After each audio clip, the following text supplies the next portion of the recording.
คนบ่หล่อพ่อบ่รวยแถมสวยเรื่อยมาคือว่าเป็นบุญตาพบสามแม่ค้า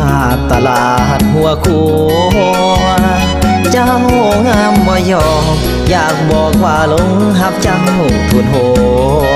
อายบ่ได้เมามัวถ้าแม่ทุนหัวเจ้าอยู่บ้านใดน้องอยู่บ่ไกลบ่ไกลพ่อไก่บินเทิงหันบ่เสือเมื่อยามลองเบิ่งอยู่มาแต่หึงบ้านโนนคอตายมาสร้างบังอ่อนโอ้ยบังเอิญแท้ยอดดวงใจแม่นผู้บ่าวบ้านใดปากไวใจกล้าเอาเลือบ่าวนวลข้อเหนือหักบ่เบื่อจริงใจเด้อน้องสังกาเว้ายองเอาดีเจ้าของไผน้อสิเสือสาวน้องขอตาย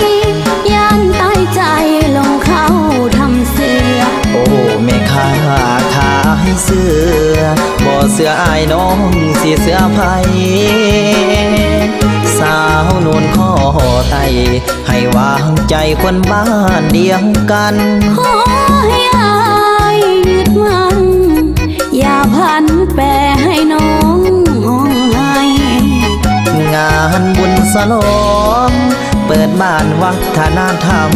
ใหม่สองเฮาพร้อมพากันไปห่วงสลองใส่ฟ้อนลำวงลา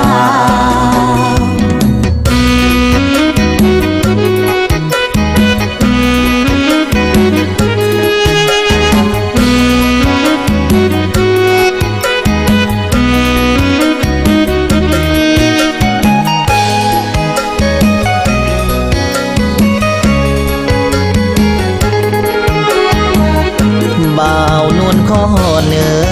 หักบ่เบื่อจริงใจเด้อน้องสังกาเว้ายองเอาดีเจ้าของไผน้อสิเสือสาวน้องขอตายย่านตายใจลงเข้าทำเสือโอ้แม่ค้าขายเสื้อบ่เสื้ออายน้องสิเสื้อไผสาวนวลข้อไตให้วางใจคนบ้านเดียวกันขอให้อายยึดมัน